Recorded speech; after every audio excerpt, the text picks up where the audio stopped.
Let's go to the Memphis Grizzlies. My number is 5.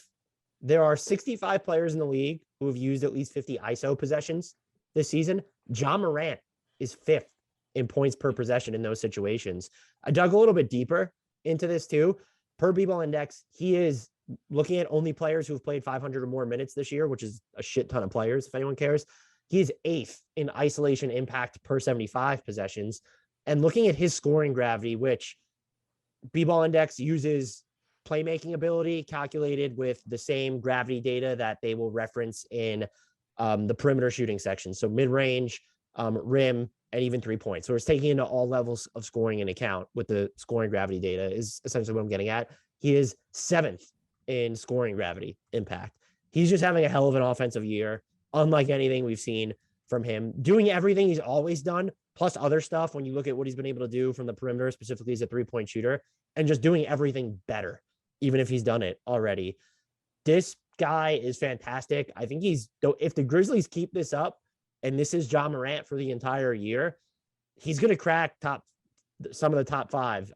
He's going to crack the top 5 of certain MVP ballots, and I can't say he's undeserving. It would take an awful lot for him to get into the Jokic, Steph, Giannis, KD tier for me, but I don't think it's outside the realm of possibility that Ja Morant finishes ahead of a DeMar DeRozan in MVP voting this season.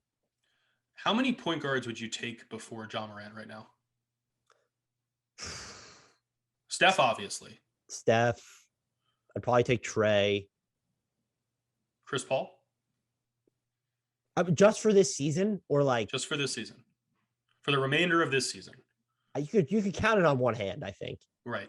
I think we're starting to get to that point where it's like he's firmly in that top 5 mix. Desmond Bane might have been stretching it a little bit when he said that he's the best point guard in the world or should be in that conversation. I don't know that we're there yet, but we're getting close.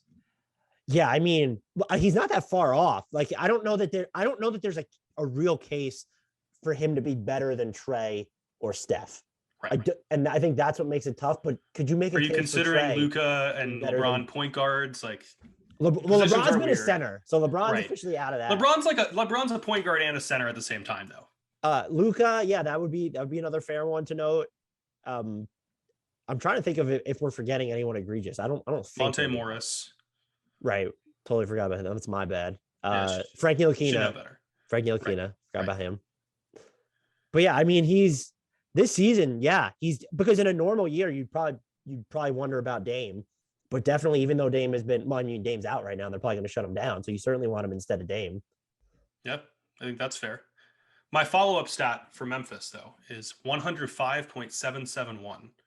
And that is Memphis's current score in NBA Math's rolling team rating, which looks at the last 20 games and accounts for strength of schedule and margin of victory and all that. That is the top score in the history of this franchise.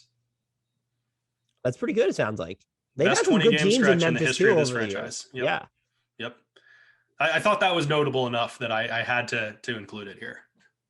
I think I'll allow it. I don't like when you step in my territory, how possessive I am and micromanagerial that I am, but I'll allow it this time.